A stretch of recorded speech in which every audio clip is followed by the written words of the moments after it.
The word finished cut through the elegant chatter of the wedding reception like a blade. At 47, standing at the edge of the dance floor watching my son Michael celebrate his marriage, I felt that whispered judgment settle into my bones like poison. "Look at her," my ex-husband's wife Vanessa murmured to her sister, her voice just loud enough for me to hear over the string quartet. "Poor thing thinks she still matters. She's finished, you know." Completely irrelevant now that Michael's married. I gripped my champagne flute tighter, fighting the urge to turn around and confront her. Vanessa had been making these subtle attacks all evening, comments about my outdated dress, my sad single status, my apparent inability to move on with my life. She'd married my ex-husband Robert 3 years after our divorce and had spent the last 5 years trying to erase me from my own son's life. The Riverside Country Club was decorated beautifully for Michael's wedding, all white roses and twinkling lights that made everything look like a fairy tale. But standing there, relegated to the periphery while Vanessa played the role of proud stepmother at the head table, I felt like a ghost haunting my own son's celebration. What Vanessa didn't know was that Michael had been watching her behavior all evening. And what she definitely didn't expect was for him to take the microphone during the reception and address her cruelty in front of 200 guests. My son was about to remind everyone exactly who his real mother was. The years following my divorce had been a masterclass in systematic erasure disguised as blended family dynamics. When Robert left me for his younger colleague, I'd focused on maintaining stability for Michael, who was only 14 at the time. I'd swallowed my pride, accepted less alimony than I deserved, and tried to co-parent gracefully for my son's sake. But Vanessa had other plans. From the moment she entered our lives, she'd worked methodically to replace me in every meaningful way. She attended Michael's school events, positioned herself as the real mother figure in family photos, and slowly convinced Robert that my presence was confusing for Michael and unhealthy for their new marriage. "It's better for everyone if we establish clear boundaries," she'd said during one particularly painful mediation session. "Michael needs consistency, not confusion about who his primary mother figure is." The implication was clear. I was the confusion that needed to be eliminated. Over the years, I'd watched my role in Michael's life diminish. Birthday parties became family-only events where I wasn't family enough to attend. Graduations became awkward affairs where I sat alone while Vanessa basked in maternal pride at the head table. Holiday traditions I'd established were replaced with new ones that didn't include me. The wedding planning had been the final insult. Despite being Michael's mother, I'd been excluded from most decisions. Vanessa had taken charge of the guest list, the seating arrangements, the family photos. When I'd tried to offer input, I'd been told that too many cooks spoil the broth and that Vanessa had everything under control. I'd been seated at table 8, sandwiched between distant relatives and family friends, while Vanessa held court at the head table beside Robert and the wedding party. The message was clear.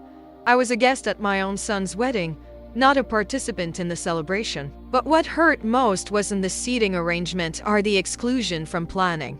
It was watching Michael seem to accept it all, to go along with Vanessa's narrative that she was his real mother now, that I was just a remnant of his past that everyone was too polite to completely discard. The evening's program had proceeded with clockwork precision, orchestrated by Vanessa with the efficiency of someone who'd planned dozens of corporate events. She'd positioned herself as the gracious hostess, accepting compliments on the beautiful celebration, basking in praise for her maternal devotion to Michael. During the father-son dance, I'd watch Robert and Michael share a moment that should have included me. When it came time for the mother-son dance, Vanessa had smoothly stepped forward, as if it were the most natural thing in the world. Michael had looked uncomfortable but hadn't protested, and I'd sat there feeling like I was watching my own erasure in real time. "She really should have more dignity," Vanessa continued her commentary to her sister, her voice carrying just far enough for me to hear every word. "Clinging to relevance when everyone can see she's past her expiration date. It's almost pathetic." Her sister made sympathetic noises, playing along with the narrative that I was some desperate ex-wife who couldn't accept that I'd been replaced by a younger, better model. The truth was more complicated. But truth rarely mattered in situations like this. I'd tried to focus on the positive moments, Michael's genuine smile when he'd seen me arrive, the brief hug we'd shared during the cocktail hour, the way his eyes had found mine during the ceremony. But those moments felt overshadowed by the systematic way I'd been marginalized throughout the celebration. The breaking point came during the toasts. Robert had given a speech about family and new beginnings that somehow managed to reference Vanessa's maternal influence without mentioning me once. Vanessa had followed with her own toast, talking about the privilege of being Michael's mother and the joy of watching him grow into the man he'd become.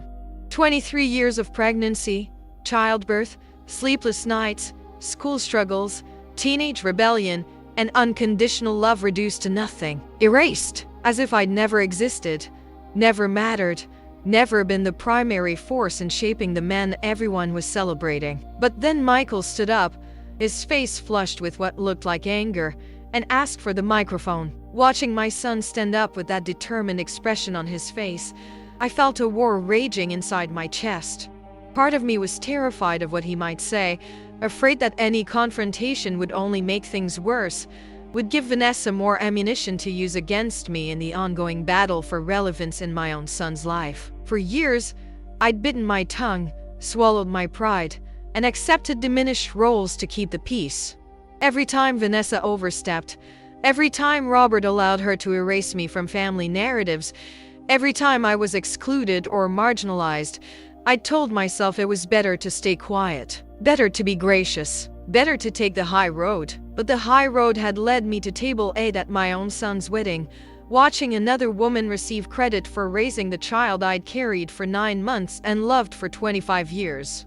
The high road had made me invisible in my own life, a supporting character in a story where I should have been the lead. Another part of me, the part I'd been suppressing for too long, was proud that Michael had finally reached his breaking point. Maybe he'd been watching Vanessa's behavior all evening, seeing how she'd systematically excluded me, how she'd positioned herself as the only mother that mattered. Maybe he'd finally had enough of the narrative that painted me as irrelevant.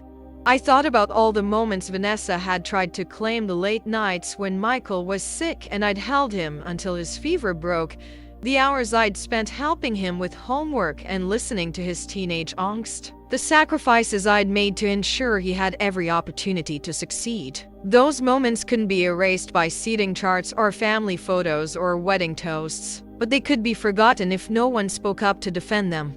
As Michael took the microphone, his eyes found mine across the crowded reception hall. In that moment, I saw something I'd been afraid I'd lost forever: recognition, not just of my presence, but of my importance, my irreplaceable role in his life. My son was about to remind everyone who his real mother was. The reception hall fell into expectant silence as Michael took the microphone, his tall frame commanding attention from the 200 guests scattered throughout the elegant ballroom.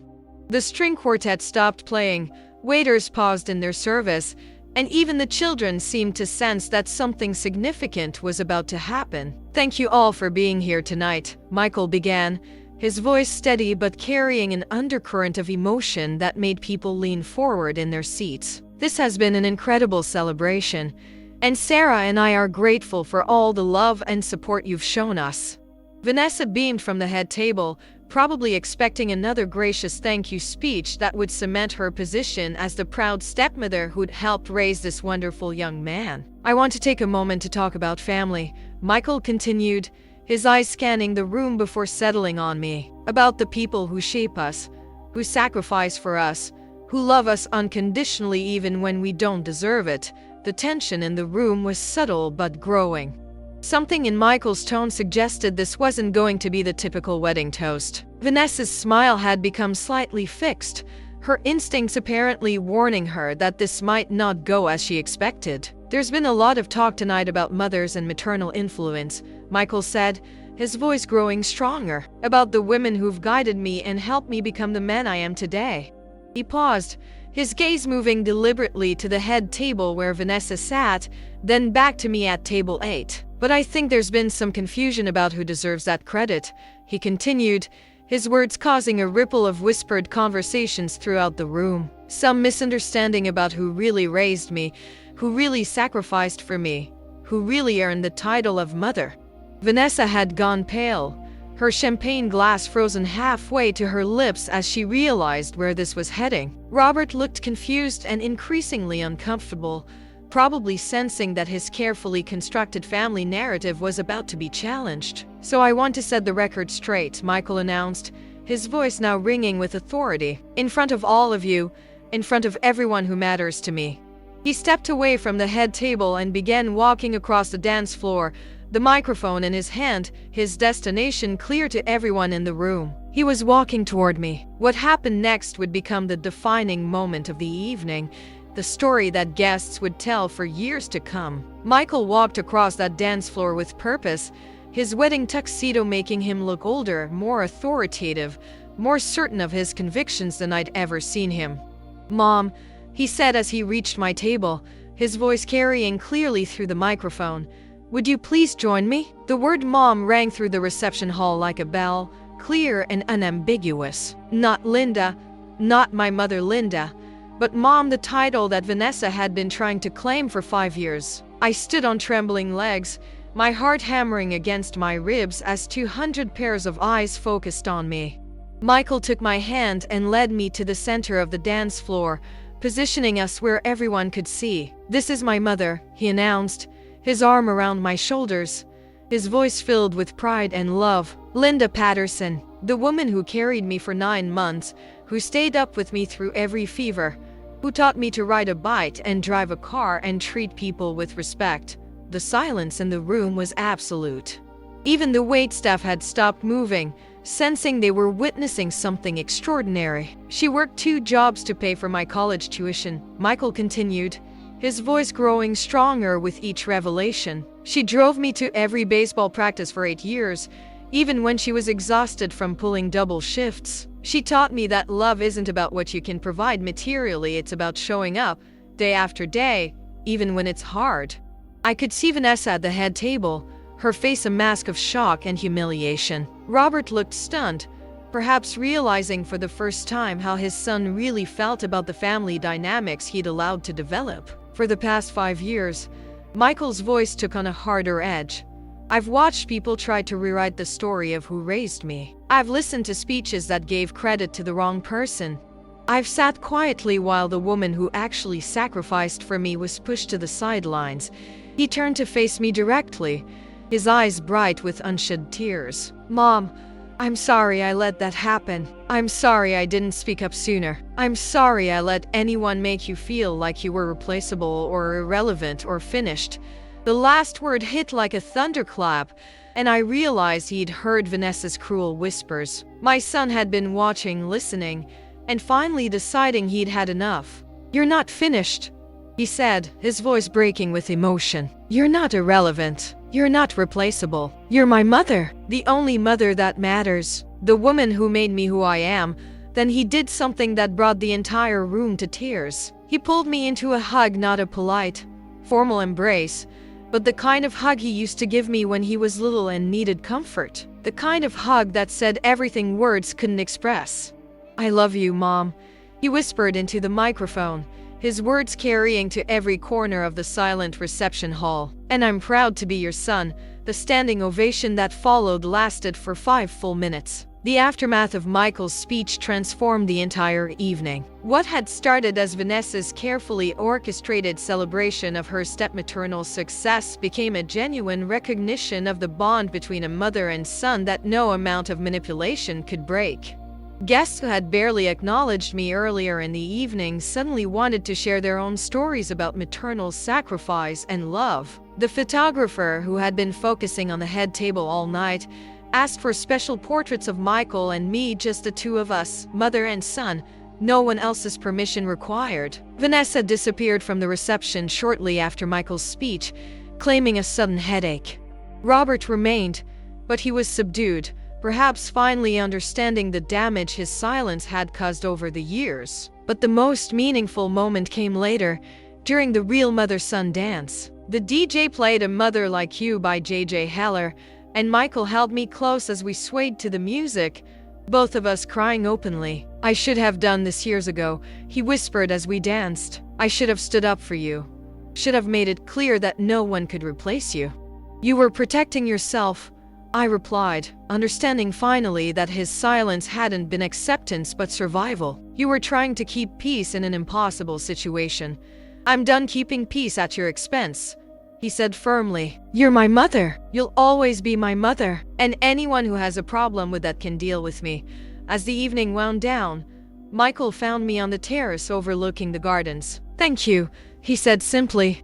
For what? For never giving up on me, even when I let you down. For loving me enough to step back when you thought it was best for me. For being the kind of mother worth fighting for. That night, I learned that love doesn't diminish with distance or time or other people's attempts to replace it. Sometimes it just goes underground, waiting for the right moment to resurface stronger than ever. And sometimes the people we love most find the courage to defend what matters, even when it's difficult. My son had reminded everyone, including me, that some bonds can never be broken. If this story touched your heart, if you've ever felt replaced or erased by someone trying to rewrite your role in your loved ones' lives, remember this: authentic relationships can be manufactured or manipulated. The love you've given, the sacrifices you've made, the bonds you've built, these create connections that transcend politics and positioning. Share this story with someone who needs to remember their irreplaceable value today. Subscribe for more stories about women whose love transcends attempts to diminish them, whose bonds with their children prove stronger than any effort to replace them. Because every mother who has loved unconditionally deserves to know that she can never truly be replaced. Sometimes the most powerful moment in our lives is when someone we love refuses to let others erase our importance.